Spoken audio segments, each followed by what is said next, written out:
Bueno, una disculpa por la demora. Bienvenidos a una nueva charla con mentes brillantes, ideas que inspiran. Y hoy tengo realmente el privilegio de contar con la presencia del querido rabino Marcelo Ritner, a quien admiro muchísimo. Y antes que nada, le doy la bienvenida. Gracias, rabino Marcelo. Gracias por la invitación. Para mí es un gusto poder estar contigo en otra forma. Es decir, no solamente en juntas, no solamente en actividades, también ahora en una entrevista. Me ha encantado de poder finalmente hacerlo y a disposición tuya y de quien quiera participar.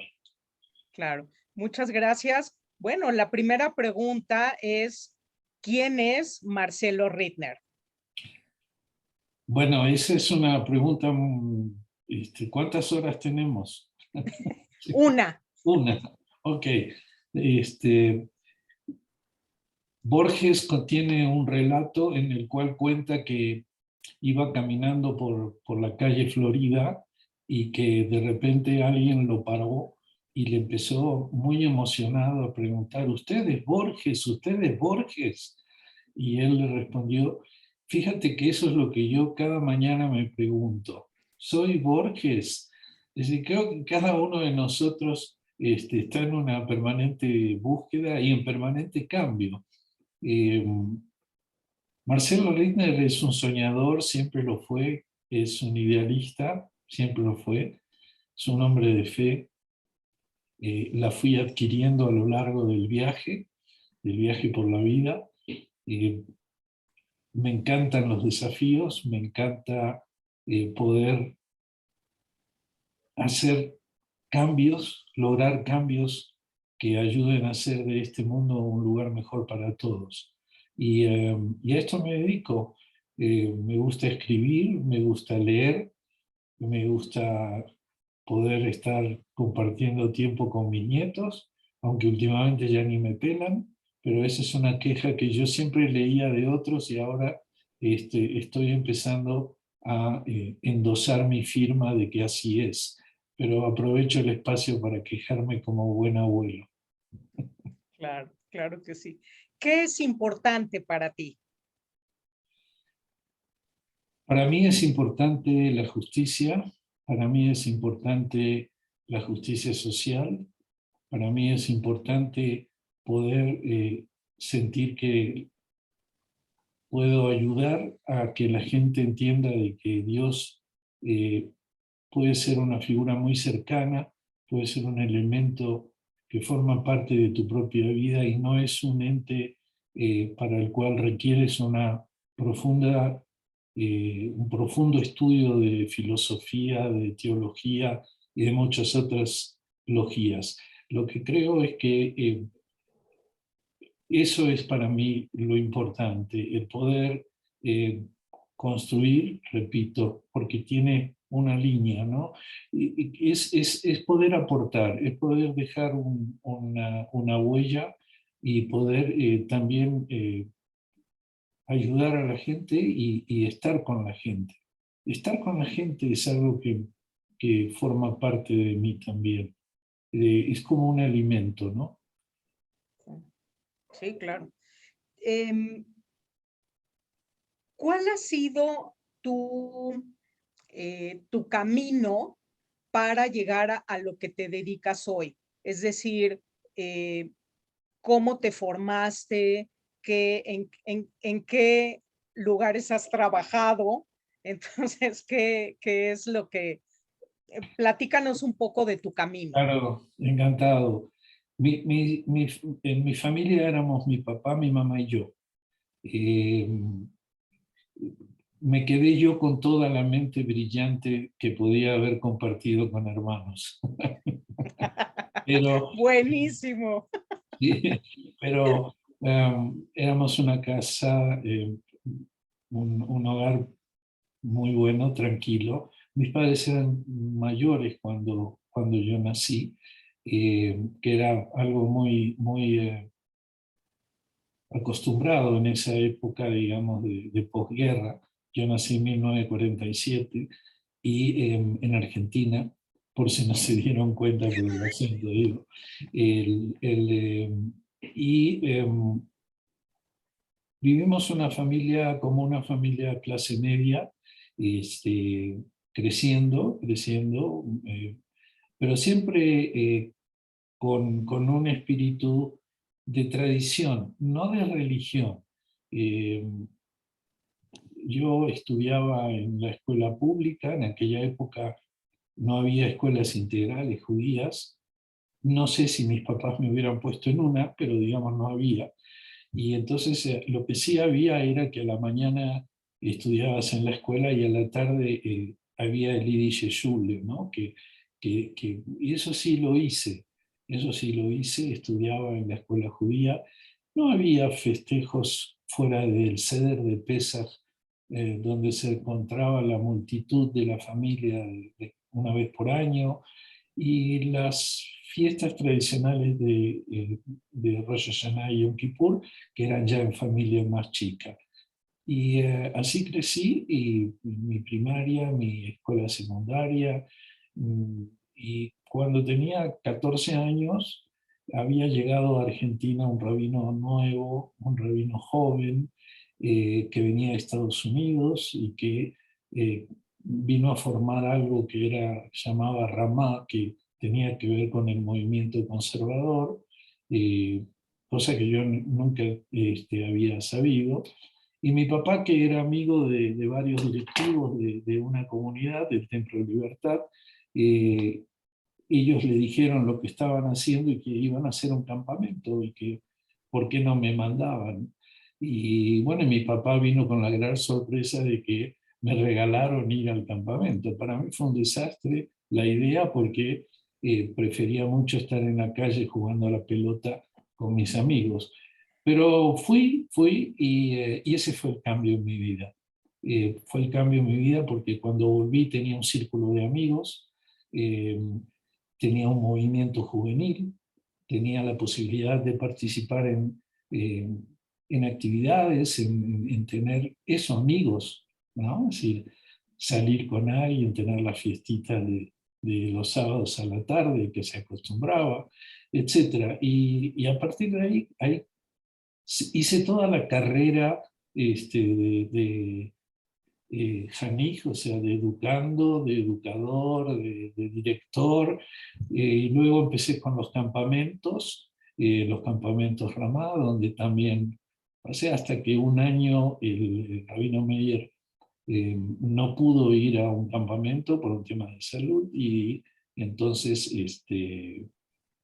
me invitaron para ser uno de los 3 directores de Camp Ramá, que eran campamentos de un mes en enero y febrero, aproximadamente 300 jóvenes cada grupo, y era una experiencia maravillosa, maravillosa, de la cual nunca dejé de estar enamorado, la verdad. Eh, Solamente que hoy ya, solo de pensar en todos los movimientos físicos que hacía por día, eh, me pongo a llorar de tristeza, pero realmente como ideología era genial, era espectacular. Y estudiábamos también, y uno lo hacía con mucho gusto. Hasta rezábamos y lo hacíamos con mucho gusto, ¿no? Y eso fue lo que marcó mi vida. Pero yo, algunos de mis amigos decidieron empezar algo nuevo que se abrió en Buenos Aires y que era el Seminario Rabínico Latinoamericano. Y yo naturalmente no tenía la menor intención de hacerlo, pero quería estar con mis amigos, y entonces le pedí permiso al rabino Marshall para poder estar de oyente, digamos así, en las clases. La idea era oír, pero a mis amigos, no oír al profesor. Y había un evento clásico, que es que los alumnos no pagaban sus estudios. Entonces, una de las formas de reponer o de apoyar el trabajo del seminario era que cuando llegaban las altas fiestas, Yamim Noraim, salían a cubrir comunidades donde no había rabinos. Entonces, el seminario hacía como un acuerdo con la comunidad y nosotros íbamos a hacer esa parte. Pero yo estaba exento.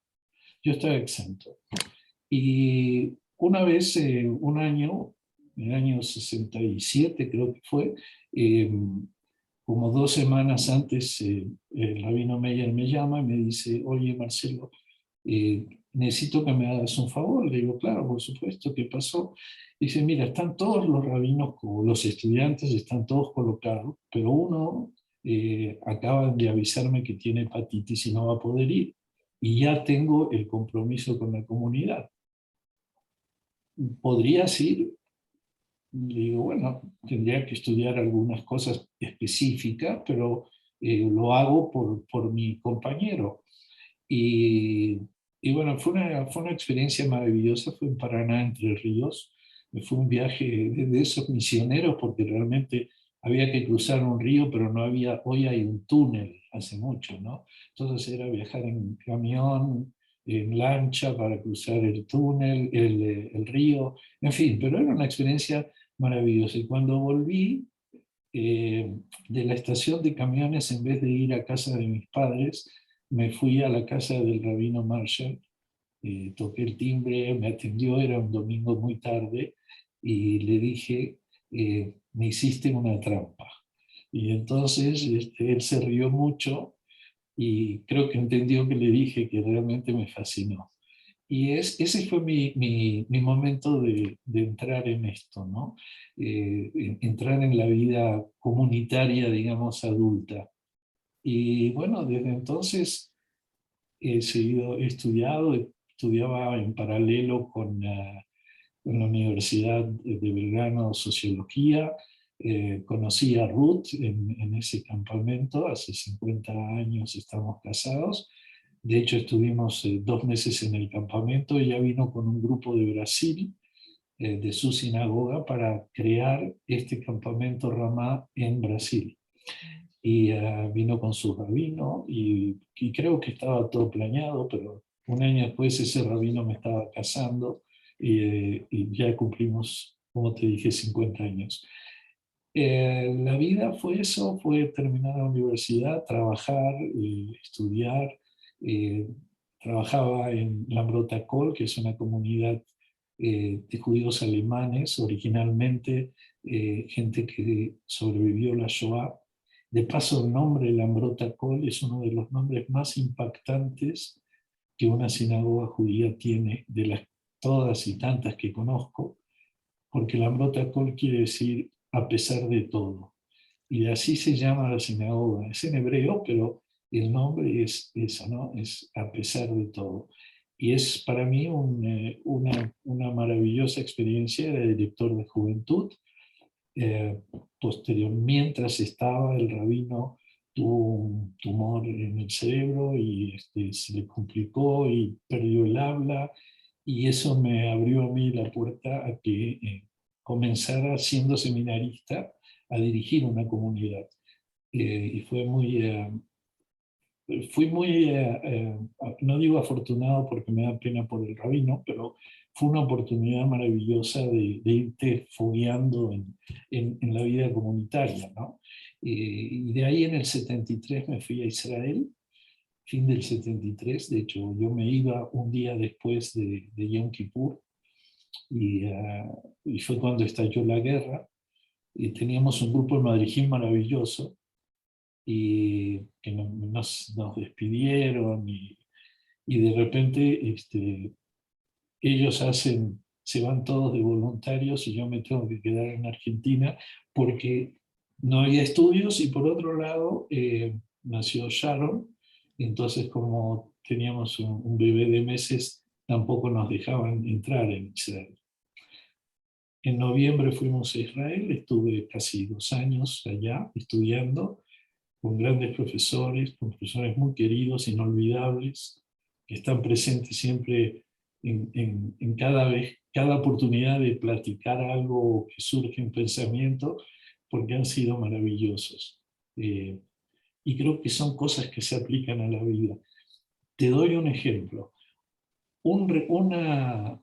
Algo que siempre cuento es mi profesor, el rabino Friedman, Tuvia Friedman, que fue un gran profesor del movimiento conservador y que hizo Aliyá. Él siempre era muy práctico, porque él había sido rabino de púlpito muchos años, y me dijo, cuando tengas un problema, antes que Rashi, Roshi. Y lo voy a explicar, porque no sé si todos lo van a entender, pero dice, Rashi fue un gran comentarista eh, francés que es el que hizo los comentarios, es un exégeta bíblico y también talmúdico, y es un personaje maravilloso y realmente una mente más que brillante. Y entonces él decía, antes de buscar qué es lo que dice Rashi, busca lo que dice Roshi. Roshi, Rosh Sheli.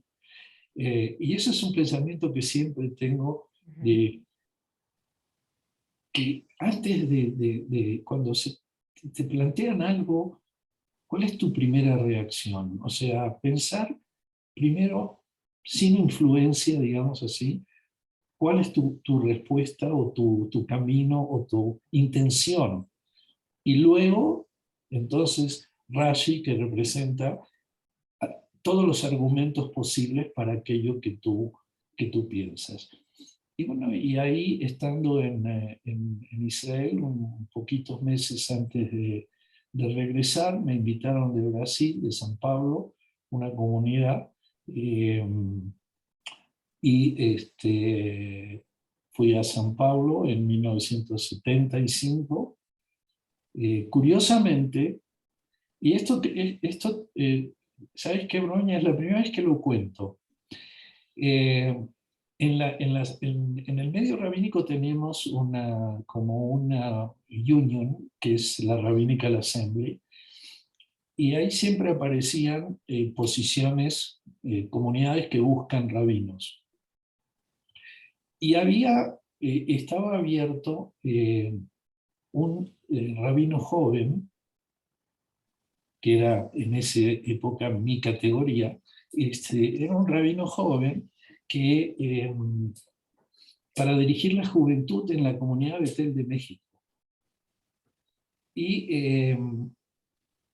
Y yo estaba decidido a buscar, porque en Argentina en aquella época había comenzado toda la dictadura militar y se había vuelto muy difícil de vivir, muy asustador toda la situación.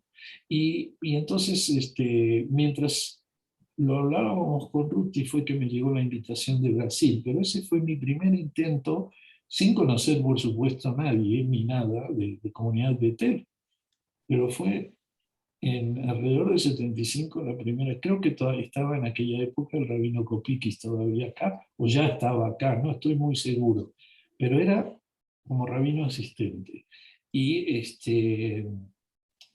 Pero ganó Brasil porque estaba la familia de Ruti y era también su comunidad, y bueno, fue una manera también de estar cerca de mis papás. Era lo más cerca posible. Y nos fuimos para Brasil, estuvimos 10 años allá, y es una comunidad de 1.700 familias, pero éramos 4 rabinos. Y entonces era un poco histórico, ¿no? De acuerdo a las edades y a cuando uno llegaba. Y decidí que en algún momento, si había alguna opción que me interesara, eh, podría ser probable la búsqueda o la oferta. Y apareció entonces un llamado de Betel, que estaba buscando rabino. Ya hacía, creo, 2 años estaban sin rabino, o había estado un rabino americano un corto tiempo. Y hablaron con el rabino Marshall Mayer, y él les dijo, yo les podría decir 2 nombres, pero los 2 están trabajando, entonces no sé si van a venir. y Betel llamó al otro rabino y no pudieron comunicarse, no sé por qué motivo, y luego me llamaron a mí y fue una sorpresa porque estábamos en pañales con la idea, ¿no? Y de repente se aceleró todo. Entonces nos cambiamos los pañales por ropa de gente adulta y nos fuimos a conocer México, creo que fue el 1 de mayo del 85. Estuve aquí 10 días, me enamoré de Betel y Betel también hicimos una química muy, muy especial.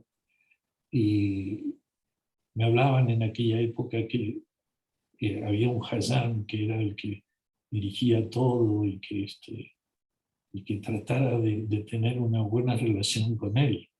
Este, no es nada más y nada menos que don Leibel Ejinich. Claro. Y cuando llegamos aquí, un día nos fuimos a comer, me invitó Leibel. De paso me parece que fue la última vez que me invitó, pero eso es otro tema. Y con Leibel platicamos, nos reímos mucho y en un momento yo le dije, mira Leibel, te prometo que yo no vengo a cantar. Entonces, eso fue como un parteaguas y de una amistad y un cariño, bueno, hoy ya más de 37 años, ¿no? Que se dice Claro. fácil, pero que es una vida. Y ese Oye, es aquí el resto, eh, una parte del viaje tú lo conoces y yo estoy muy feliz, estoy cerca de completar mis 50 años de rabinato y me siento muy, muy feliz, muy logrado. Me ha permitido conocer gente, me ha permitido conocer grandes personalidades, grandes rabinos, grandes maestros, gente con la cual he creado una amistad, como fue con Elie Wiesel y con ujú, tantos otros que podría mencionar, pero que son parte de la vida de uno mismo, ¿no? De sí. ese Roshi, ¿no? De eso que uno vive y que no lo puedes leer, pero lo aspiras del contacto con otra persona. Fíjate que me impresiona mucho porque yo no sabía nada del programa del rabino Meyer en el seminario que los mandaban a las comunidades y eso me parece una gran oportunidad tanto para las comunidades que no tienen rabino como para el rabino pues que se está formando, ¿no? Entonces, eso la verdad pues me emociona porque sí es una gran práctica el poder llevarlo a cabo. Bueno, se me hace genial de las cosas que nos has platicado. Eh, sí me impresiona este proyecto. Y por otro lado, también me llama la atención.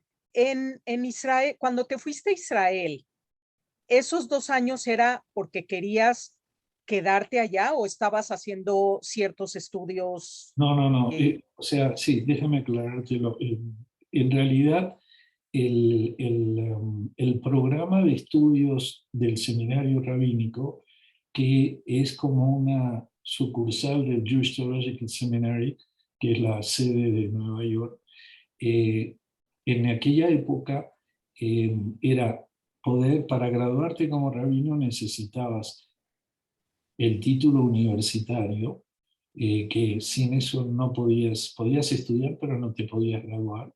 Y luego debías pasar por lo menos 1 año o a 2 en Israel, o sea, full time, estudiando full time en Israel. Y fue una época maravillosa, como te dije, y habíamos rentado un apartamento porque como estaba Sharon, que tenía 3 años, los lugares que había era solo para parejas casadas y entonces tuvimos que rentar un apartamento que era la sede de todos los madrijim que estaban de voluntarios después de la guerra, y que cada Shabbat venían a casa y los papás llamaban, era como un center, un call center, ¿no? Que en aquella época pedía 6 horas antes la llamada, no es lo de hoy, pero pasábamos Shabbat juntos y dividíamos la cuenta cada uno, y tenía 30, 40 chavos durmiendo en casa en sus sleeping bags, y a veces el sábado a la noche me acuerdo una vez estaba John Baez, que era en aquella época, uf, Sí, yo me acuerdo de ella. y entonces nos regalaron a Ruth y a mí dos boletos, y algunos de ellos se quedaron cuidando a Sharon, ¿no? Son esas experiencias que son maravillosas. Y te digo algo, hace algunos años celebraron 30 años 50 años, perdón, de la comunidad, y tuve la oportunidad de ir, me invitaron para reencontrarnos todos, y fue una cosa maravillosa. Muchos se quedaron a vivir en Israel, y hasta hoy tenemos nuestro WhatsApp ahora, en aquella época no, pero tenemos hasta nuestro WhatsApp, donde estos madrijim, que ya son abuelos como yo, eh, seguimos en contacto. Eso es lo maravilloso de la Increíble. vida comunitaria. Maravilloso. Oye, En aquella época pero no había escuela judía. Entonces, la comunidad tenía, especialmente a partir de la juventud, tenía esa atracción natural que te permitía desarrollarte socialmente, espiritualmente. Cada viernes el Kabbalah Shabbat no había otra pregunta: ¿dónde te veo? ¿Sí? Es decir, bueno, no había centros comerciales, pero no, ni pensabas a dónde te puedo encontrar. Era en el templo. claro. Oye, pero entonces, de no haber sido rabino, ¿qué era lo que querías hacer? Sí, miras, tú sabes que todas las respuestas eh, tienen siempre el pensamiento de cómo lo verá este o cómo lo verá. ¿Sí? Hay una que dice cómo este es el rabino, ¿no? ¿Cómo lo ve o cómo lo imagina el socio, cómo lo imagina el dirigente, ¿no? Cómo lo imagina la esposa, cómo los hijos? Es decir, cada uno le imagina otra cosa, ¿no? Mi papá tenía una tienda de pieles finas, y eh, yo sé que el sueño de él era que yo lo pudiera seguir, ¿no? Seguir con esa tienda. Yo nunca pensé en eso, la verdad es que nunca pensé, y creo que fue tan natural que nunca me había llegado a cuestionar otro proyecto, digamos. No puedo decir dejé tal cosa para hacer esto, porque fue muy de adolescente prácticamente que comenzó todo esto. Y claro, Claro. ahí comienza todo mi camino espiritual. Mi abuela materna vivía con nosotros, y era el día que yo llegué y le dije que iba a empezar a estudiar para rabino. Me acuerdo que me abrazó llorando, porque ella venía de Rusia y venía de una casa muy religiosa. Tanto es así, te cuento esto, en mi casa, que en aquella época no era kasher, mi abuela había traído de Rusia una vajilla de Pesaj, totalmente kasher. Pero cuando llegaba Pesaj, mi papá decía: el ministro de guerra, que era mi abuela, su suegra, ella dirige la operación de Pesaj. Y mi casa en Pesaj siempre era 100% kosher, porque mi abuela hasta carne kasher traía, bueno, pollo se comía, ¿no? Pollo kasher, y para poder usar esa vajilla. Entonces el recuerdo de Pesach siempre es muy intenso, porque aún sin ser algo cotidiano, el judaísmo estaba presente. Mi papá no era una persona religiosa, era una persona muy judía, muy comprometida con Israel, activando, muy comprometida con muchas cosas comunitarias, pero el día del Yortzeit de su papá y de su mamá salía con su talit y sus tefilim envueltos en un periódico, que era como se acostumbraba, para subir en el camión para poder viajar al templo. Entonces era una persona muy buena, muy sufrida. Toda su familia eh, murió en la Shoah y eso le dio una vida que hoy a mí me hace pensar muchas veces, híjole, ¿por qué no hablé más con mi papá? ¿No? O sea, ¿por qué no? Pero él vivía en un mundo muy cerrado. Yo creo que él vivía en un mundo que se quedó allá y se dolía diariamente no sé si era culpa de haber sobrevivido, no sé, pero no sabes cómo lamento no saber exactamente a dónde fue su casa. Sé dónde es, pero ni se encuentra en el mapa el Shtetl, ¿me entiendes? Sí. Y hoy, digamos, podría haber ido y me encantaría haber ido, pero no sé a dónde. Y creo que eso es algo que sí me gustaría reforzar en la gente, ¿no? Hablen, conozcan la historia, porque en algún momento somos primera línea y ya no tenemos a quién preguntar. Y Sí, creo que eso es muy importante, porque si no sabemos de dónde venimos, no sabemos con claridad a dónde vamos. sí, tienes razón. Em, Mi siguiente pregunta sería, a lo largo de tu camino, ¿qué ha sido lo más difícil que has tenido que enfrentar? Eh, dos, algunas cosas difíciles, por supuesto, a nivel personal, la muerte de mi mamá, un año después que llegué a Brasil, muy joven, a los 61 años, y 3 años después la muerte de mi papá, a los 70 años. Eh, Son muchos años, pero como este año hablé en Kippur, eh, siguen viajando con nosotros y están en el vagón, en el final del vagón cuidándonos, ¿no? Y quien tuvo esa experiencia sabe a qué me refiero. No, uno nunca termina de enterrar a sus Mm, padres. Viven con nosotros, están con nosotros y bueno, y lamento no haber hablado más, especialmente con mi papá, pero lo que no quiere decir que teníamos una muy buena relación, que no se entienda mal. O sea, hablar específicamente de su historia, porque claro. cada vez que trataba de hacerlo, sentía como que le dolía tanto que le costaba y preferí no lastimar, ¿no? Eh, pero bueno, tampoco tenía el conocimiento de cómo hacerlo, hoy a lo mejor lo haría de otra forma, pero bueno, eso es. Sí, tuve algunas situaciones. ¿Tú preguntas en lo personal o en el... Lo que tú quieras platicarnos. en lo personal, esa fue una experiencia muy difícil eh, que me acompaña, no digo que pasó, que me acompaña.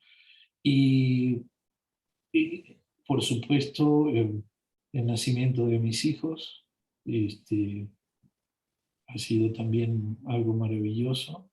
Y de mis nietos también, pero mis hijos fueron en su momento con una intensidad mucho mayor, ¿no? Claro. Y en trabajo sí he tenido algunas situaciones, eh, por ejemplo, como en Argentina había dictadura militar, eh, en Brasil también había dictadura militar, pero el rabino Marshall Mayer fue alguien que visitaba las cárceles y luego tuvo que salir porque estaba muy amenazado, pero él recibió el mayor reconocimiento que el gobierno de Argentina hizo, y salvó muchísimas vidas, muchísimas vidas. Y, y en aquella época a veces conseguían que alguien sacara a algún joven de la cárcel. Eso es una época muy, muy fea para los que la vivimos. Muchos, recuerdo amigos del grupo que perdieron la vida porque simplemente llegaban a tu casa y era lo último que sabían, ¿no? Entonces, una de las cosas que nos enseñaron a todos era no andar con las agendas que en aquella época eran porque el sistema era que agarraban tu agenda y empezaban era como un efecto mariposa, ¿no? Es decir, toman tu nombre y ven quiénes son tus amigos y van encima de tus amigos. Y así perdimos varios amigos que realmente no tenían nada que ver, pero bueno, inclusive una compañera, Laura, que recuerdo siempre, desapareció ella con su marido y su bebé. Y nunca más supimos. Entonces fue una época muy, muy difícil. Cuando estábamos en Brasil, eh, estaba en Río el rabino que se llama Roberto Gretz, que es un rabino argentino, que éramos muy amigos. Él estaba en la comunidad alemana en Río, pero nos conocíamos desde Argentina. Y él trabajaba mucho con Marshall, y entonces cuando la costumbre era que llevaban a la gente hasta la frontera y los tiraban del otro lado de la frontera, ¿no? Entre Argentina y Brasil. Y esta gente tenía un lugar, un nombre o una clave, y yo era esa clave en San Pablo y el rabino Letz era esa clave en Río. Y esto, que hoy se puede contar, en aquella época evidentemente daba mucho miedo, y nosotros teníamos a su vez un contacto con una iglesia en el puerto, que era una iglesia noruega, y que ellos se encargaban de sacar la gente para Europa, ¿no? Son historias, son historias. ¡Qué Eh, impresión! y te quiero decir que no recuerdo a ninguna de las personas, porque no preguntábamos nada. Y no había una información que te mandaban un WhatsApp, está yendo alguien, o era otro sistema completamente, ¿no?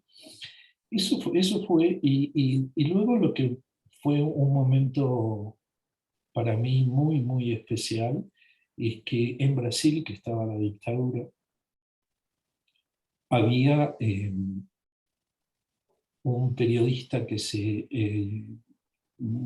su familia era, su mamá, Dora Herzog, era de mi comunidad, de la congregación, y su hijo era un gran periodista internacional, Vladimir Herzog. Y Vladimir Herzog un día lo detuvo el ejército y al día siguiente eh, se suicidó. Y eso fue un despertar en Brasil muy, muy fuerte, porque intervino Estados Unidos, intervino o sea, fue algo terrible. Y, y el cardenal, que era Hans, el apellido, organizó en la Catedral de San Pablo, como si fuera aquí en la Catedral de México, Ujú, de la ujú. Ciudad de México,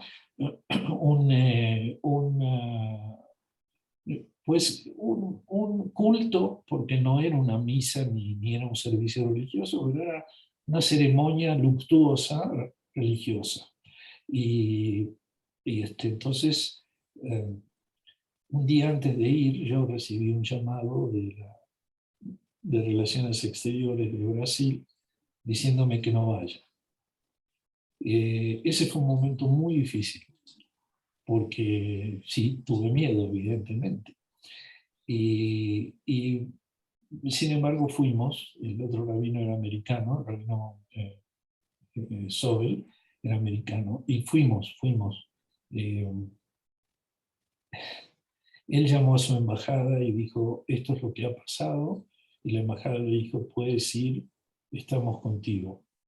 Yo llamé a la embajada argentina y me dijeron, tú por las tuyas.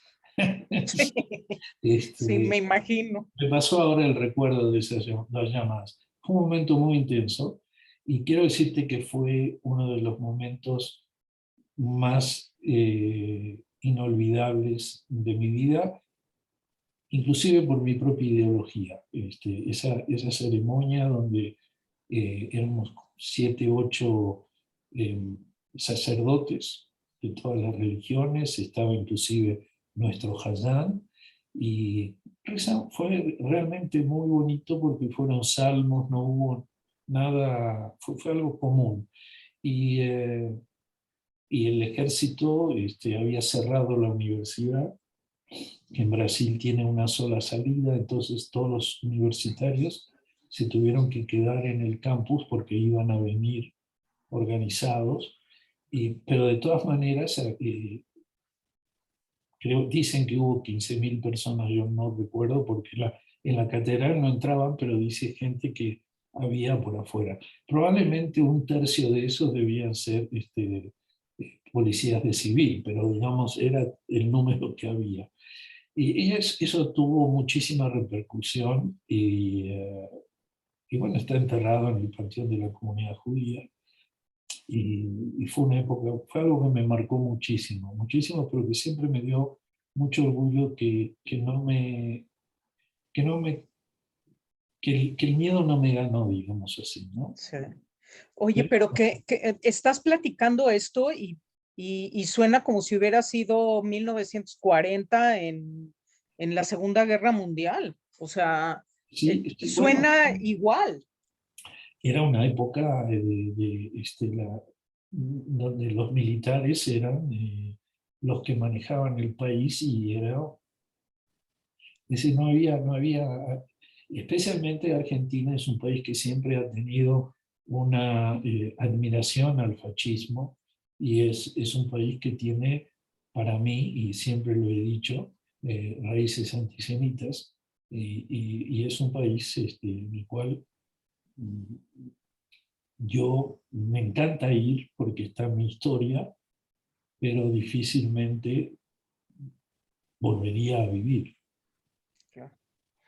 Y Y platícanos, sí, dime. aquí solo te quiero contar una historia que para mí es muy, muy valiosa, que marcó también mucho en mi vida, y que es el encuentro con los padres y las madres y los abuelos de los niños que murieron en la guardería ABC en Sonora. El encuentro con ellos, que es toda una historia por sí, pero no quiero ocuparte todo el tiempo en esto, fue un momento que terminó con una plática de 40, 45 padres y abuelos y madres, más madres y abuelas que padres que estaban trabajando. eh, y cuando terminamos, muy emotivo, eh, una de las abuelas me dijo, Rabino, dice, ¿podemos hacer un círculo de oración? Y yo les dije, bueno, por supuesto.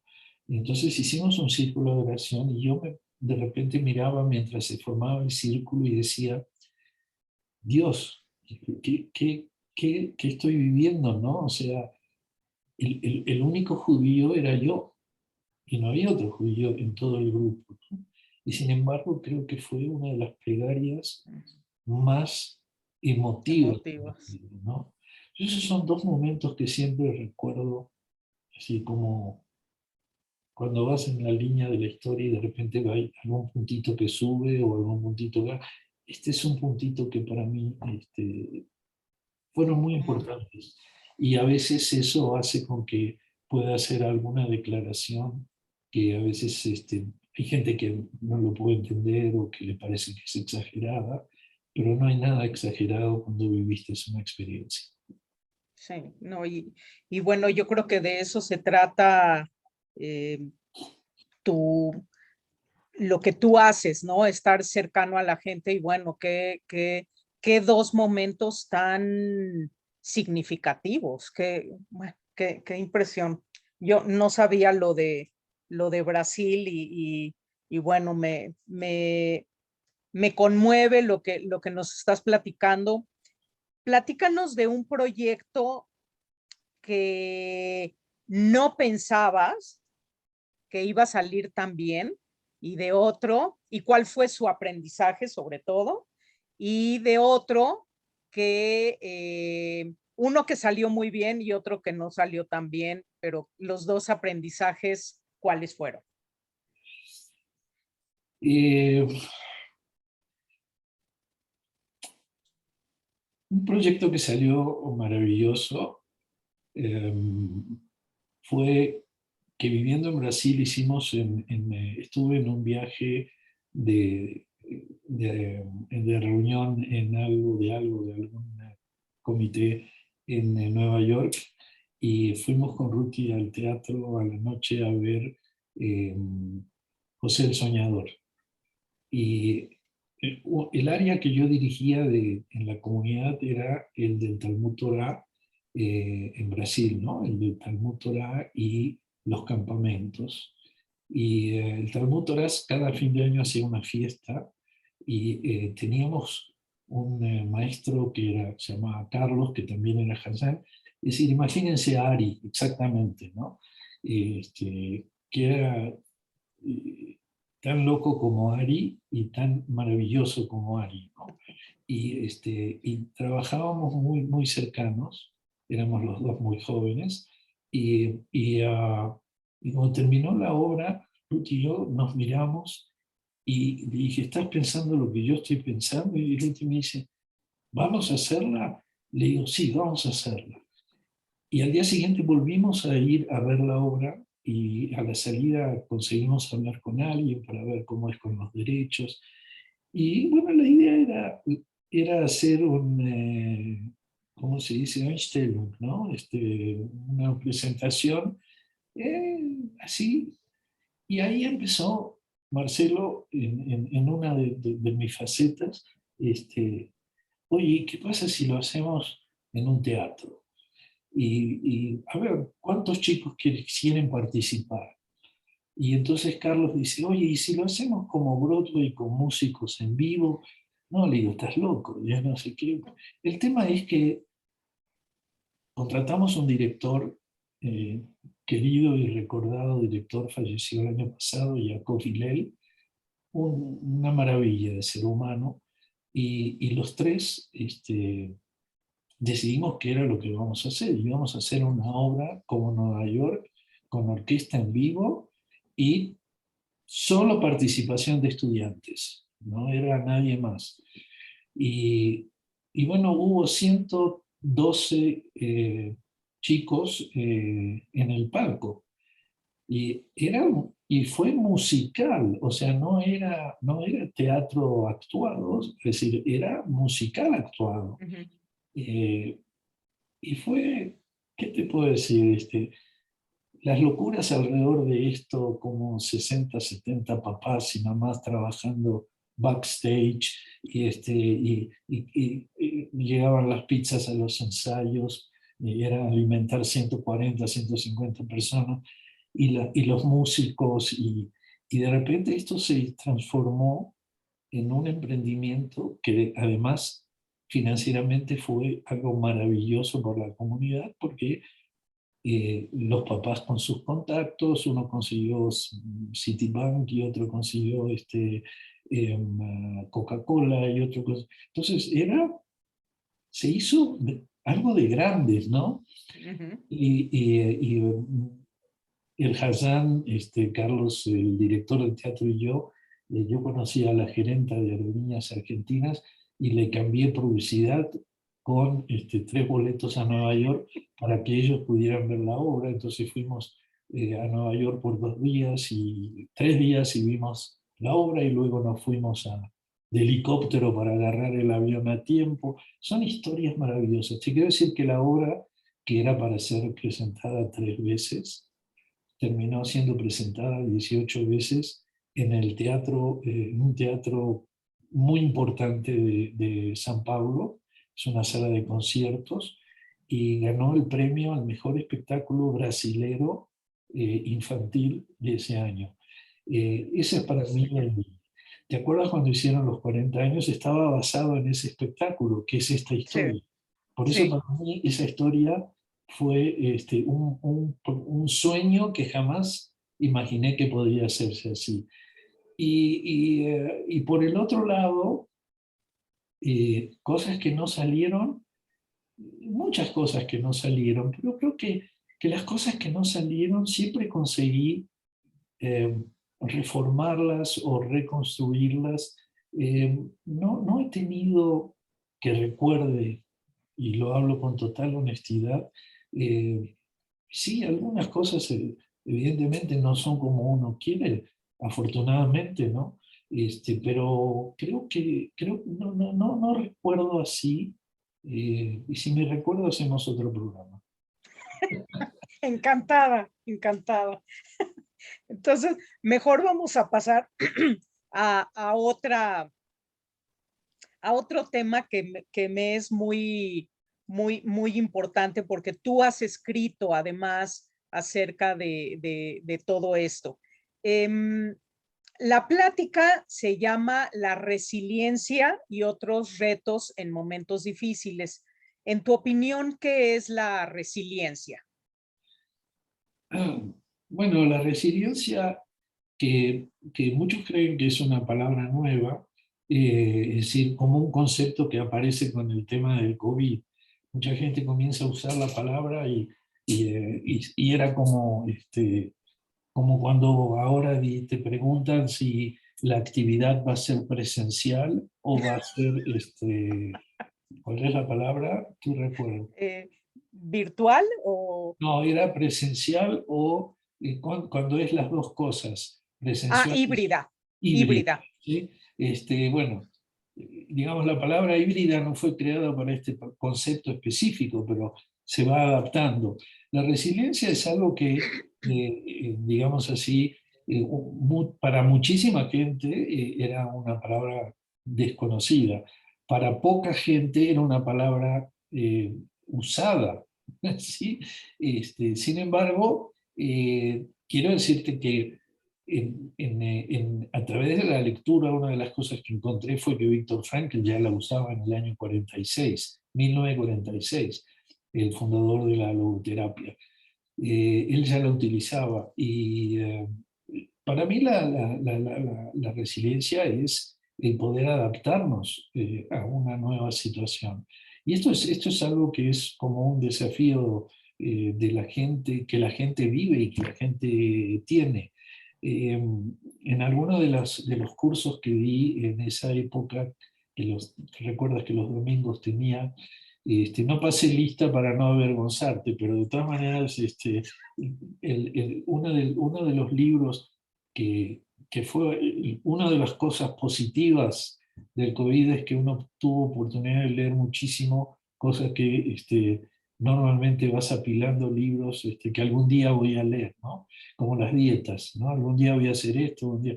Entonces, uno de los libros que tuve la oportunidad de leer es un libro de James Hollis, que se llama Living Between Worlds. Sería como vivir entre mundos, ¿no? Él es un psicólogo y es lo que escribe, tiene muchos libros escritos. Este lo escribió el año pasado. Lo que él desarrolla es la idea. ¿Cuánto tiempo tenemos para desarrollar esto? Mucho, Ok, no, perfecto. ilimitado. No, digo para... No, sí, no tenemos límite, ¿eh? La Ok, verdad ok, no tenemos límite. perfecto. Eh, Él lo que habla es que el mundo anterior se rompió y que el mundo nuevo todavía no tenemos un modelo ya definido, ¿no? Es decir, estamos en ese proceso entre dos mundos, ¿no? Pero él desarrolla una línea de pensamiento que para mí es de las mejores, porque él dice que poseemos la resistencia de nuestros antepasados, o sea que todo lo que nuestros antepasados vivieron, ¿sí? Ese resistirse a la situación en el momento de ellos, y se aferran con eso a las vueltas que el mundo iba dando, ¿no? Puede ser el inmigrante de la guerra, puede ser tantas otras formas, ¿no? Sobrevivientes, etc. Y, y ese dar vueltas en ese espacio inconmensurable que es nuestro planeta, eh, nos hace más ricos, y nos hace más ricos como viajeros de nuestro mundo. Cuando pasamos de un mundo a otro, no estamos empezando de cero. Cada uno de nosotros trae ese bagaje con el cual hemos transitado, o eso que hemos curtido en la piel o en la cultura o en la fe o en cada una de las opciones que tenemos en la vida. Y, y yo creo que eh, hemos, en este momento, en esta etapa nuestra, hemos pasado por tiempos difíciles, como todo el universo, pero hemos pasado por momentos difíciles, perdón, como ellos tuvieron momentos difíciles y nos dejaron el modelo de cómo sobrevivieron, porque ellos lo hicieron, nosotros estamos aquí. Y ese es el punto que yo creo que es importante, eh, y que es que él pregunta, ¿por qué pensaríamos que nuestro camino debe ser más fácil que el de ellos? Y ahí en ese contexto es donde para mí aparece este tema. Es decir, cuando te enfrentas al momento del dolor, del desconcierto, del temor, de lo desconocido, de todo lo que estaba sucediendo, y especialmente en este mundo que nosotros acabamos de dejar, espero, bastante atrás algunas cosas, más que nada que las dejamos para siempre atrás, que luego lo mencionamos. Lo que nos presenta es que, curiosamente, junto con todo esto, vas descubriendo partes tuyas que están dormidas, que no has tenido necesidad de recurrir a ellas, pero que están. Y esas son las cosas, los valores, los elementos que nos ayudan de repente a reaccionar y poder realizar entonces ese cambio, poder tener esa resiliencia que nos permite entender que podemos ajustarnos a otras cosas. ¿Por qué? Porque, y no hablo exclusivamente del pueblo judío, en cada lugar Claro, claro. podría aparecer la imagen. Él se refiere a la humanidad, y yo también me refiero a la humanidad. Podríamos pensar que nosotros como pueblo judío podríamos mencionar cosas más específicas que podríamos visualizar, ¿no? Que nos permitieron desde la época de la esclavitud luchar por la libertad y todo lo que vamos viendo a lo largo de la historia. Pero lo que quiero decir es que cuando enfrentamos una situación de este tipo, número uno, tenemos una historia. Y número dos, esta historia nos enseña que justamente la resiliencia es el camino por el cual puedes salir, puedes cruzar el puente, digamos, y puedes comenzar a crear un nuevo capítulo de tu vida. un nuevo capítulo de la humanidad. Entonces, creo que te pude transmitir la respuesta, no sé si la sientes completa, Sí, no me dices. fíjate que bueno, me gusta mucho lo que nos mencionas, porque es como sí es como un despertar de algo que sí tenías, pero que nunca habías descubierto que tenías esa, o es fortaleza, o es decisión, ahora, eso lo veo como en situaciones como de la pandemia, que nos tenemos que adecuar a nuevos momentos o diferentes. Pero, ¿qué pasa eh, en las pérdidas? Que no es lo mismo, que no puede ser resiliencia el poderte adecuar a nuevas circunstancias cuando pierdes a un ser querido, que a veces piensas que no hay nada que te pueda confortar o que pueda aliviar tu dolor. ¿Cómo puedes, digo, yo entiendo que es mucho de fe, ¿verdad? Cuando uno tiene fe, a lo mejor es más fácil amoldarse a esas circunstancias, pero ¿de qué se tiene uno que asir, o qué uno puede hacer para ayudarse o para salir adelante? Porque eso creo que es todavía más difícil, ¿no? En esta circunstancia humana. Sin duda. Fíjate que una de las cosas que más me ha llamado la atención es en toda esta epidemia eh, o pandemia, es básicamente eh, el daño que ha causado eh, a través del dolor y de la muerte. Eh, por supuesto, hay afectaciones comerciales y hay proyectos que quedaron destruidos y hay economías y hay... Pero creo que eh, para mí el COVID también presentó una situación de desnudar, ¿sí? Eh, una verdad que nadie quería ver. Eh, Número uno es el tema de la ética. Y cuando me refiero a ética, me refiero al valor de la vida.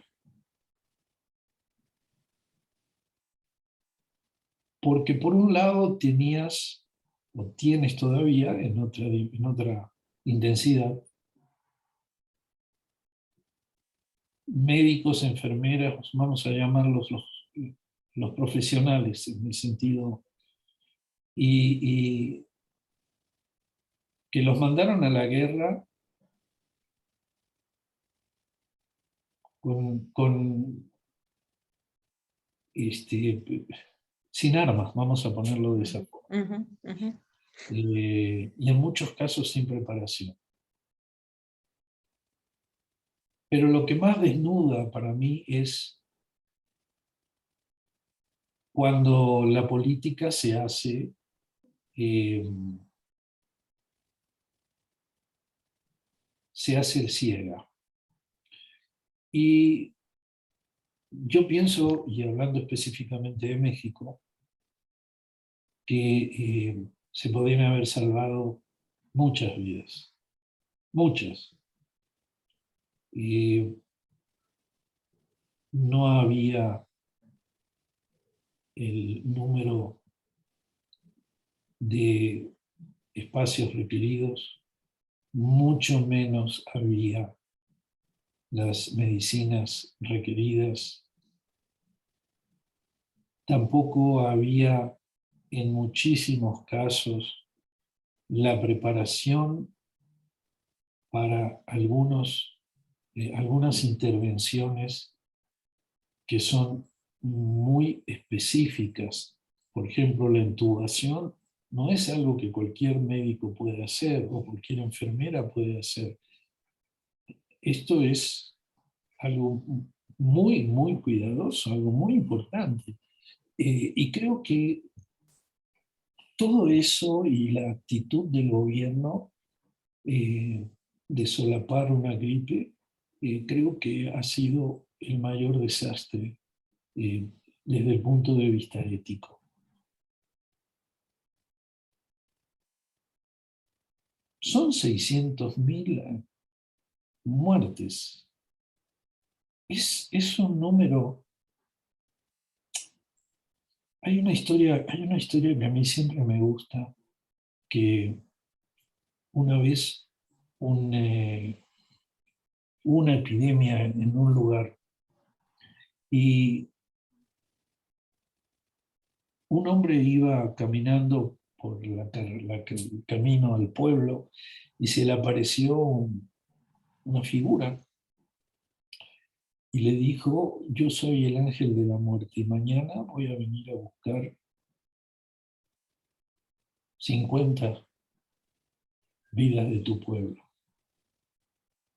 Y entonces este hombre vuelve corriendo al pueblo y le anuncia a todos lo que había pasado. Y al día siguiente llega como una plaga y mueren 400 personas. Y entonces este hombre estaba muy enojado, iba caminando por la carretera y le dice, y se le aparece nuevamente la figura. Y el hombre le dice: tú me mentiste, tú me dijiste 50 y fueron 400. Entonces la figura esta le dice al hombre, dice: no, yo solo me llevé 50. Los otros 350 murieron por miedo. Creo que esto ilustra en gran parte lo que ha sucedido, pero no justifica bajo ningún concepto la ausencia de decencia y de valor de vida por parte de nuestros gobernantes. Podían haber sido muchísimos, cientos de miles menos de los que se perdieron. Y todo lo demás que esto trae consigo, el desabastecimiento de medicinas, esos para mí son, como me preguntabas al principio, esas son cosas por las cuales mi sangre puede hervir, y muy fácil. Te quiero aclarar que esto no es una plática política, y yo no tengo una posición política, no estoy identificado con ningún gobierno. Lo que estoy haciendo es un análisis, ¿sí?, de lo que está pasando. Que ha pasado también en otros lugares, pero yo vivo acá y nosotros vivimos acá. Y creo que nos debe dejar pensando mucho, porque sí hubo muertes, pero muchas más muertes fue por negligencias, por falta de abastecimiento y por no tomar en serio todo este tema. Todo este tema. En Así la es. Ciudad de México y en todo el país. De acuerdo. Bueno, Pero, la siguiente pregunta ok. es: ¿qué te inspira? Pero ya nos has platicado qué es lo que te inspira y qué es lo que te hierve, pero si tú quieres No, a mí me incluir gustaría algo más. terminar el pensamiento anterior, si me permite. Sí, claro, claro, claro, claro. Porque bueno, me hiciste una pregunta que creo que es muy importante y yo, digamos, como que te la presenté. Mira, eh, eh, yo creo que lo que he aprendido a lo largo de tantos años de trabajo pastoral es que en la vida tienes, hay varias formas de muerte, pero podríamos generalizarla en dos, ¿no? Es decir, una que es un proceso, Y el otro es que lo que yo llamo, digamos, de muerte trágica, ¿no? Es decir, cuando es algo, un accidente o algún problema, pero donde no hay un proceso. Ambas duelen y duelen con la misma intensidad. La diferencia está en que cuando hay un proceso, tienes la oportunidad, que la mayoría de la gente no lo entiende así, de trabajar ese dolor, de permitirte aceptar que estás enfrentando una situación delicada y que probablemente sabes el fin, pero no lo quieres aceptar. Y en ese juego, en el sentido sano de la palabra, encontramos que muchas veces el paciente termina sufriendo mucho más de lo que debería sufrir, porque la reacción de las personas a su alrededor son de no dejar ir. Yo te voy a salvar, yo te voy a sacar adelante. Y no se trata de eso. No se trata de yo, se trata del paciente, se trata de la persona que está luchando por su vida. Esa es la primer foto que generalmente sacamos mal. Pensamos que eso estamos ayudando porque le estamos dando fuerza, pero no le estás dando fuerza, le estás creando un problema. Porque a veces el paciente ya tiene más conciencia que tú de lo que pasa porque es dentro de él. Y muchas veces, muchísimas veces, eh, después que pasa el evento de la muerte, empezamos a recordar cosas que nuestros seres queridos hablaron las semanas anteriores y decimos, oye, pero habéis dicho tal cosa.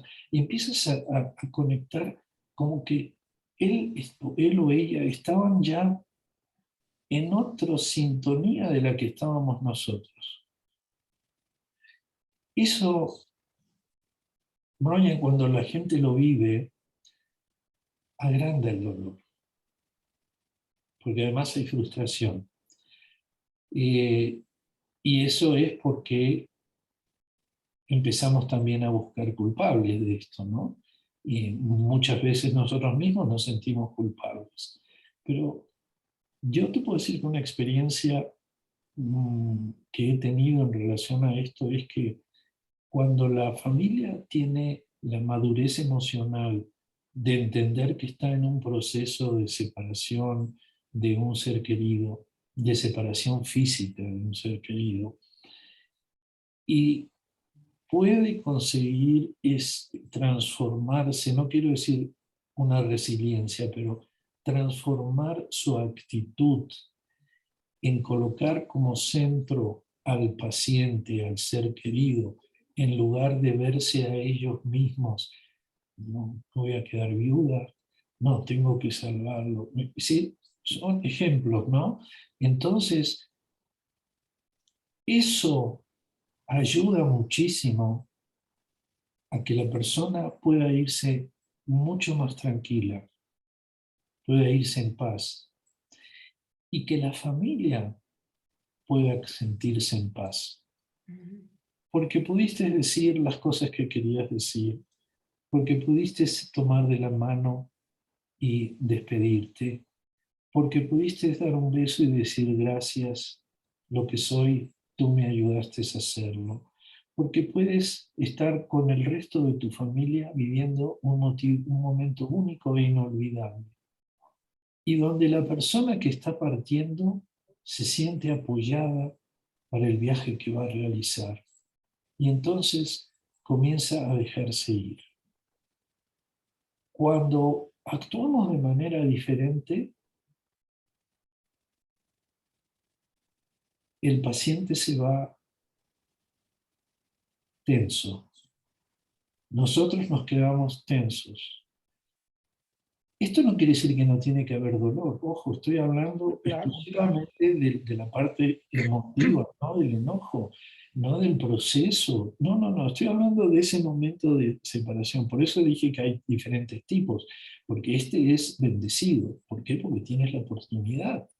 Tienes una oportunidad de sentarte y de decirle y de despedirte, digamos así. Cuando es el trágico, el modelo trágico que no tienes, ¿sí? Y casualmente el COVID que estábamos hablando hace unos minutos, tiene eso para ver, tiene justamente el tema que lo que estás viviendo no tuviste una opción. Una de las cosas más fuertes que se vivió es la muerte del paciente en soledad. Es lo más terrible que puede haber. Es lo que a mí Claro, más me dolió. Cuánta gente que pudo salvarse y cuánta gente que no pudo decirle adiós a sus seres queridos. Es cruel, pero tiene sí, también que ver con la forma institucional que se le ha dado a todo esto. sí, Después hubo reacciones, doctores que llevaban el celular, enfermeras que llevaban el celular, pero el personal tiene que estar más preparado. Es una crítica de construcción, pero el personal tiene que estar más preparado. Es responsabilidad de quien dirige al personal, darle la educación de cómo tratar, ¿sí?, a la gente, ¿sí?, de cómo se entrega un muerto en una bolsa, ¿sí?, y muchas veces equivocada. sí, qué horror. Todas esas cosas, bueno, Sí, no porque estoy sucedió, claro, claro, inventando. claro. Lo que te estoy diciendo es que sobre tanto dolor que ya existe y que estás manejando, hay porcentajes importantes que podrían reducirse y que ayudaría a todos, a los profesionales, a los enlutados, a los familiares, en fin. Entonces, ese es un tema que es muy, muy delicado. El dolor está siempre, pero de acuerdo a cómo uno pueda ir trabajando ese dolor, no negar un proceso, ¿sí? Eh, ayuda mucho, ayuda mucho. Sí, sí, ay, bueno, qué conmovedor lo que nos dices y sobre todo y en muchos casos muy triste porque es real, todo lo que estás diciendo es real. Bueno, vamos a regresar a la persona de Marcelo Rittner y ¿qué te inspira? Y me inspiran muchas cosas. Me inspira la fe, me inspira la fe. Eh, el optimismo, el, el creer, saber que solo si somos una comunidad eh, podemos salir de esto, es decir, eh, de que debemos enfrentar esto como humanidad. Esto no es un tema de algunos, es un tema de comunidad y de humanidad. Fíjate que hay yo cité en algún momento un artículo que leí en una revista de teología brasilera, que había un artículo de Edgar Morin. Edgar Morin es un filósofo francés, de hecho cumplió 100 años, en julio creo que cumplió 100 años, y que trata el tema ¿no? Y lo que él enseña es que eh, él dice esencialmente que tenemos que tomar conciencia que somos parte integral de una sociedad mayor. Es decir, eh, que somos parte de la humanidad y que vivimos en un mundo donde lo que necesitamos es la sensación de que estamos juntos, porque es un mundo trágico e incierto. Esas son sus palabras. Dígame, acá tengo un pensamiento que siempre lo uso porque me encanta. Acá está, mira. Lo leo, ¿sí? Somos jugadores juguetes, poseedores poseídos, poderosos débiles. La globalización ha creado interdependencia, pero sin que dicha interdependencia esté acompañada de la solidaridad. Esa es la clave que me inspira. Si somos solidarios, tenemos la fuerza para superar cualquier desafío. Y así lo creo. Así lo creo.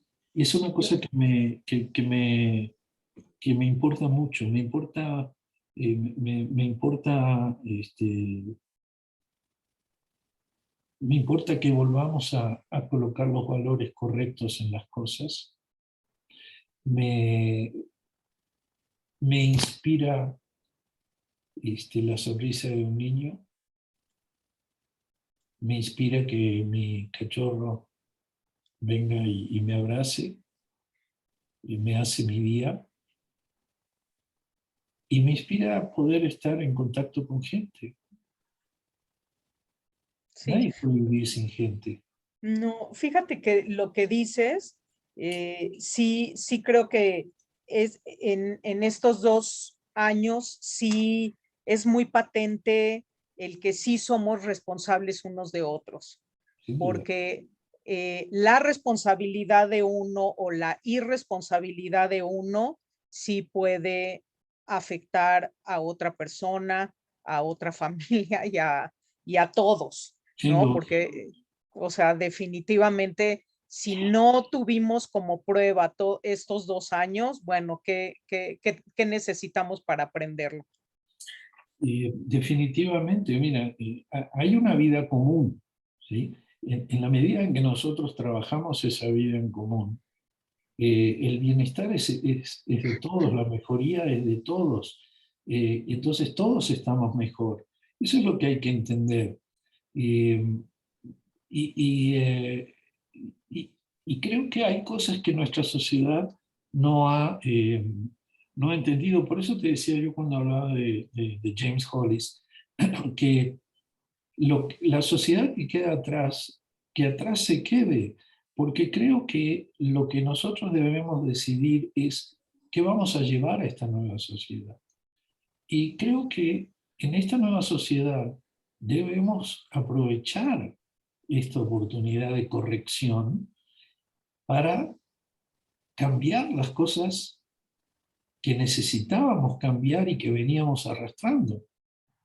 Y este es uno de los temas, Sí. ¿sí? Porque estás hablando a nivel nacional en cada país de la salud, de la educación, de la propuesta de trabajos, la oferta de trabajos, de una economía que sea una economía eh, justa, es decir, donde se dé oportunidades. No tiene que ser que todos nos encontremos abajo. Podemos tratar de encontrarnos y subir juntos. Ese es el tema de la economía que a mí me interesa. Es decir, no rezagados, sino tratar de ir juntando, pero que el denominador común no se haga por abajo, sino que se trate de buscar el punto más alto. Entonces creo que todo ese tipo de cosas tienen que llevarnos a entender que cada uno de nosotros tiene que asumir una responsabilidad. Y hoy a la mañana estuve en un programa de radio donde justamente estaban hablando de que hoy es el Día Internacional del, Contra la corrupción. contra la corrupción. Mira cómo se me olvidó una palabra. Contra la corrupción, ¿no? Bueno, no era el tema que yo iba a hablar, yo iba a hablar de otro tema, pero este, la conductora me preguntó qué pensaba, ¿no? Y me vino a la cabeza justamente algo que cito muchísimo, porque ustedes me lo han escuchado en Betel, porque son son los principios con los cuales uno vive y uno cree, ¿no? Entonces, en relación a esto, Abraham Yoshua Heschel, que fue un modelo teológico y un pensador maravilloso con raíces hasídicas, él tenía una de sus tantas frases maravillosas, es eh, recordar que en la sociedad, decía él, algunos son culpables, pero todos somos responsables. Ese es para este día y para todos los días, ¿no? Entonces, ese concepto de bien común parte de esa responsabilidad, ¿sí? No se trata apenas de mí, se trata de otros. Y creo que entonces eso tiene que cambiar en la nueva vida, en la nueva sociedad que vamos a formar, que no es algo que va a ser de un día para otro, porque la gente piensa que así como se encontró la vacuna en 6 meses o en 7 meses, todo se va a corregir. No, vienen tiempos difíciles y debemos estar conscientes. Y para eso tenemos que estar preparados. Y para estar preparados tenemos que tener conciencia. Sí. Ahora sí se nos está como acabando un poco el tiempo, pero me gustaría preguntarte, bueno, ojalá que sí tengamos esta conciencia para poder cambiar algunas de las cosas. Yo no soy tan optimista, creo que vamos a seguir igual, pero ojalá que sí, yo haré mi parte, por lo menos. Pero me gustaría saber qué es lo que hiciste en estos 2 años diferente. Ya no quisiera decir durante la pandemia, porque pues Ya todavía estás estamos hablando en como esto. directiva. Ya estás hablando ¿Cómo? como directivo. Rabino, ¿qué hizo usted estos últimos 2 años? Bueno, pero digamos, ¿tú qué es lo que hiciste, eh, bueno, en este confinamiento, en estos momentos de desafío? ¿Qué diferente o qué es lo que tú hiciste en este tiempo? Y, han sido tiempos muy difíciles para todos, cada uno en lo suyo. Hay mucha soledad, hay, mucha, hay muchos dolores que quedaron abiertos, hay muchas separaciones, porque también el estar juntos tanto tiempo eh, abre otras facetas. Entonces, por eso digo que esto es un proceso. Es igual, digamos, no comparándolo con la muerte, porque yo siempre digo, la muerte es un evento, el duelo es un proceso. Es decir, este es un proceso en el cual tenemos que sumergirnos para ir corrigiendo las cosas que necesitamos. Eh, ¿Qué hice? Eh, Primero tuve la fortuna eh, de sentir el miedo muy rápido, y voy a explicarte por qué. Eh, Fui invitado por el Hospital ABC a un grupo muy pequeño de ética, de bioética, donde cuando recién se comenzaba a hablar o publicar acerca de del tema de los respiradores y de cómo iban a ser utilizados y la selección que se iba a hacer para usar eso, estaba ya empezando en Italia y en Bélgica y muchos lugares, eh, como en México, en este lugar, formaron un grupo entre doctores, abogados y religiosos. Éramos unas 8 o 10 personas y tuvimos la oportunidad de expresarnos y decir un poco, bueno, el tema era a quién seleccionas cuando no alcanzan los aparatos. Y estábamos muy al principio de todo esto. Y como tuve que dar el punto de vista judío, evidentemente no es lo mismo que dar una prédica, necesitaba buscar muchos elementos de algo que no tenía menor idea. Eh, Podía decirte, bueno, mira, si COVID es algo nuevo, evidentemente no hay nada anterior. Lo que puede haber es cosas que buscas un paralelo, situaciones que buscas un paralelo, y bueno, y efectivamente ya cuando me metí, ya había algunos, uno o dos artículos, digamos, de grandes especialistas o rabinos en biotecnología, que ya habían hecho algún estudio muy, muy preliminar, pero que se apoyaban justamente en la peste bubónica y en otras situaciones que como judíos habíamos vivido. Y bueno, eso me llevó a poder leer, entender muchas cosas, cuando todavía mucha información era prácticamente nula, ¿no? Y bastante confusa además. Este, y entonces lo que hice fue eh, transmitir ese punto de vista, pero cuando hicimos toda la discusión, y esto es una experiencia personal, pero cuando hicimos toda la discusión, quedó muy claro cuál sería el orden, más o menos, de lo que pasaría, ¿no?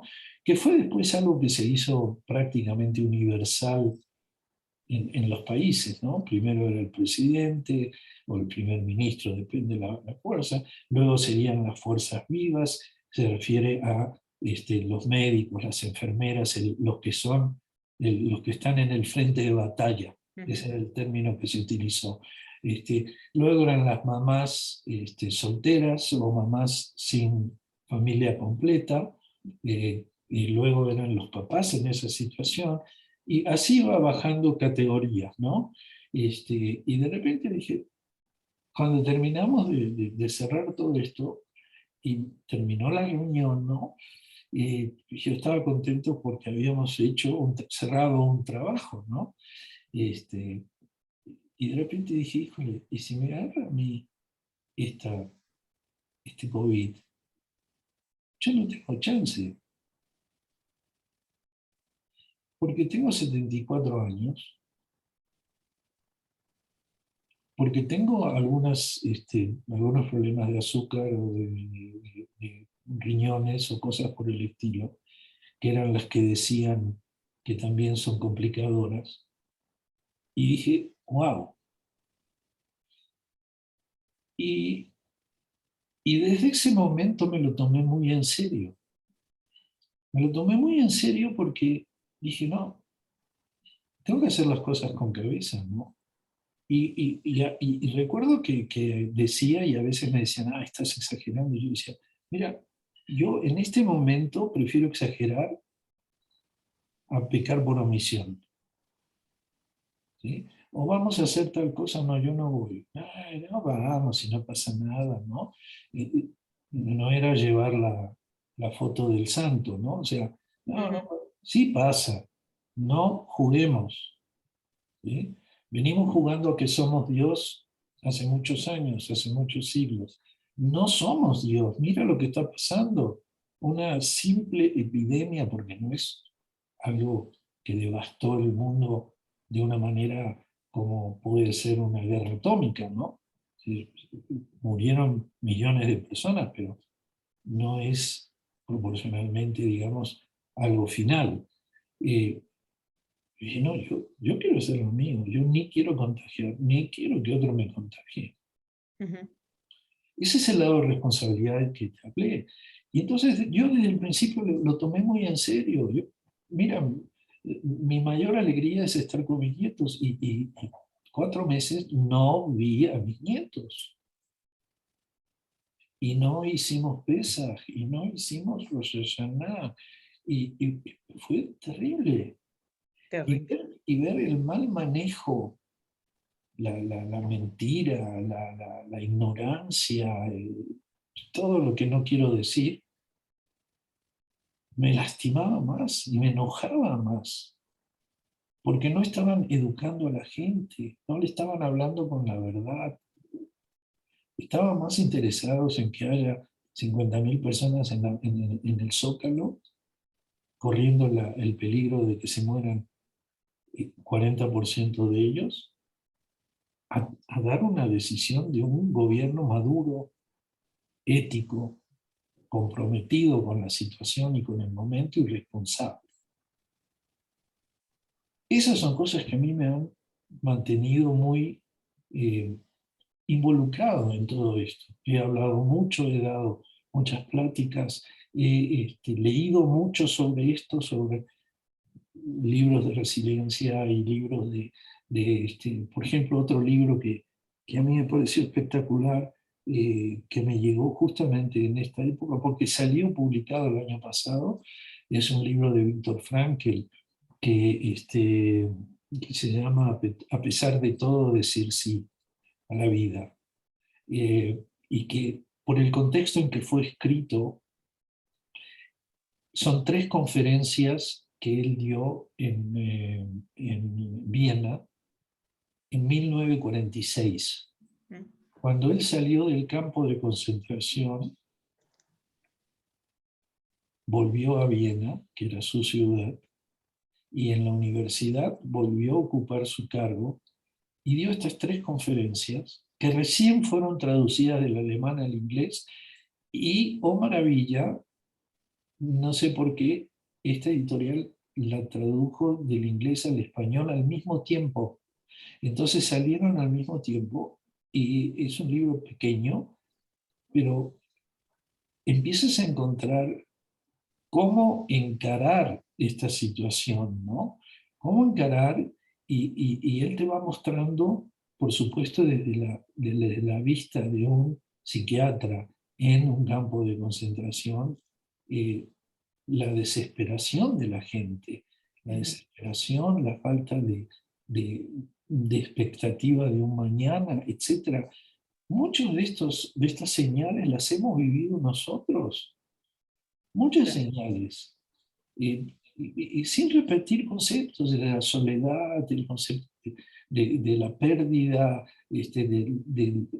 que no es solamente la pérdida del ser querido, pero que es la reconfiguración de tu mundo.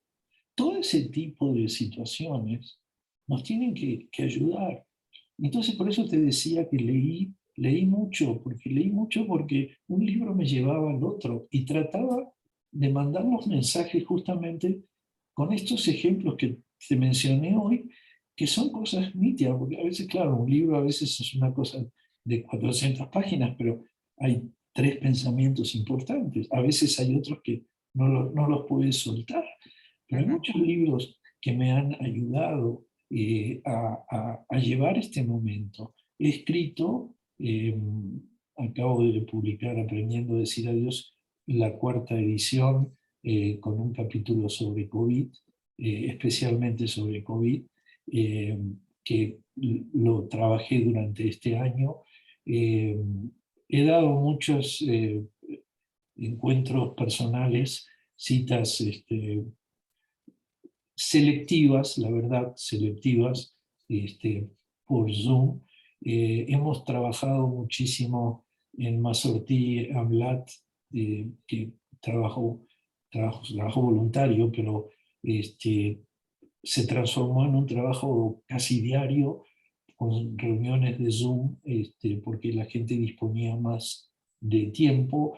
Entonces, cuando llegaba al final del día, era un cansancio diferente, pero era un cansancio también acumulativo de muchas actividades, especialmente en lo emocional. Lo emocional es muy pesado. Aquí, esto es un tema muy emocional, y a mí me conmueve escuchar situaciones y gente que me escribe a raíz de los libros y y te plantean unas situaciones que realmente es difícil poder pasar el consuelo así como uno pasa el abrazo, ¿no?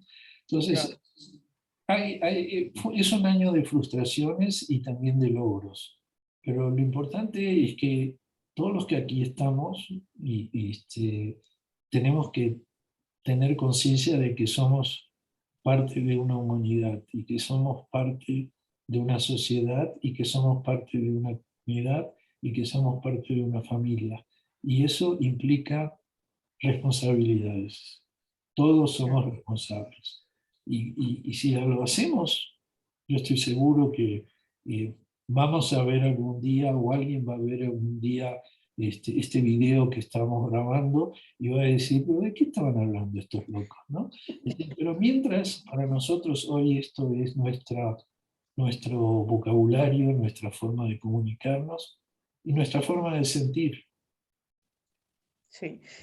Me gustaría terminar con Adonolama. Adorno. Perdón, eso ya es Pero profesión. tú prometiste que no íbamos a cantar. Entonces, No, bueno, vamos a recitarlo. fantástico. No, una reflexión para los jóvenes que apenas están comenzando su vida laboral o que están definiendo a qué se van a dedicar. Me gustaría que nos dieras una reflexión con respecto a eso. No tengan miedo de fracasar. Vayan por lo que creen que deben lograr. Si las cosas no salen bien, que es parte del resultado posible, corrijan, no repitan el error. Pero no dejen de hacer las cosas por temor. La vida es una, los días que pasaron ya no los vas a recuperar, pero puedes crear cada día algo nuevo. Y yo les digo que sí, son tiempos difíciles, son tiempos de muchos desafíos, pero como les mencioné al principio, venimos de generaciones que han enfrentado diferentes desafíos y que siempre han encontrado cómo abrir la puerta y salir adelante. Lo mismo les deseo a ustedes. Insistan, tengan fe, crean en ustedes mismos. Ustedes tienen que hacer de este mundo un lugar mucho mejor de lo que nosotros les estamos dejando. Y es la oportunidad para ustedes y para su futuro. Bueno, con esta reflexión terminamos, no sin antes agradecerte, la verdad, esta impresionante plática. A mí, aparte de admirarte muchísimo, la verdad es que hoy conocí algo que yo no sabía del rabino Marcelo y me conmueve, pues no sé, me inspira para también hacer mi parte. Te agradezco muchísimo, Marcelo. Al contrario, cariños a todos. Shalom. Gracias, gracias.